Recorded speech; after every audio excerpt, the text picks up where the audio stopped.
আসসালামু আলাইকুম এভরিওয়ান। আমরা এবার আমাদের ফার্মের মুরগিগুলো এক সাইড করে নতুন করে মুরগির বাচ্চা বোর্ডিং করার জন্য যে জায়গাটা রেখেছিলাম দ্রুত পরিষ্কার করে রাখবো, যাতে করে খুব দ্রুত পরিমাণে আমরা বাচ্চাগুলো বোর্ডিং করার ব্যবস্থা করতে পারি। যেহেতু আমরা প্রচুর পরিমাণে মুরগি উৎপাদন করে থাকি, কারণে মুরগির এই বিষ্ঠাগুলো আমরা অপচয় না করে আমাদের পাশে যে ধান ক্ষেত আছে সেগুলোতে আমরা জৈব সার হিসাবে ইউজ করি, যাতে করে পরবর্তীতে ধানের ফলনটাও ভালো হয়। বিষ্ঠাগুলো ফেলে দিয়ে ভালো করে ঘরটা ঝাড়ু দিয়ে খুব সুন্দরভাবে ঘরটা পরিষ্কার করে নিব, যাতে করে আর কোনো পরিমাণে মুরগির বিষ্ঠা যাতে ঘরের ভিতরে অবশিষ্ট না থাকে। এবার কিন্তু সুন্দরভাবে ঘরটা ঝাড়ু দিয়ে নিয়েছি, এখানে অবশিষ্ট আর পরিমাণে কোনো মুরগির বিষ্ঠা নেই।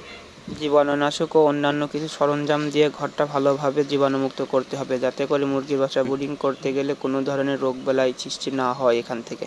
জীবাণুমুক্ত করার জন্য এখানে আমি 20 লিটার পরিমাণে পানি নিয়েছি। লিটার পরিমাণ পানিতে 30 গ্রাম গ্লিসিন পাউডার ও 20 গ্রাম ভাইরোসিড দিয়ে পানিটা ভালোভাবে মিক্স করে নিব।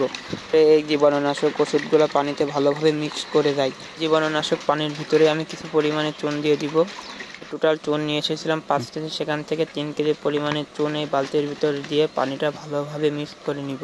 এই যে 2 কেজি চুন থাকবে অবশিষ্ট, সেটাও ইনশাল্লাহ এখানেই কাজে লাগবে। বালতির ভিতরে চুন দেওয়া হয়ে গেলে অনেকটা সময় নিয়ে খুব ভালোভাবে নেড়ে চেড়ে নিতে হবে, যাতে করে চুনটা ভালোভাবে মিক্স করে থাকে। চুন যেহেতু দলা পেকে থাকে, সেক্ষেত্রে মিক্স হতে কিছুটা সময় লাগবে। ভাবছেন যে পানিটা কত ঘন হয়ে এসেছে, সে কারণে আমার চুনটা অনেক ভালোভাবে গলে গেছে।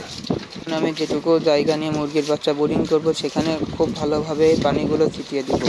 নাশক পানিগুলো ছিটানো হয়ে যাওয়ার পরে বাকি যে পরিমাণে 2 কেজি অবশিষ্ট পরিমাণে চুন আছে সেগুলো খামারের চারিপাশে ভালোভাবে ছড়িয়ে দেবো, যাতে করে অতি দ্রুত যে গ্যাসটা ছিল সেটা যাতে ঘর থেকে বেরিয়ে যায়।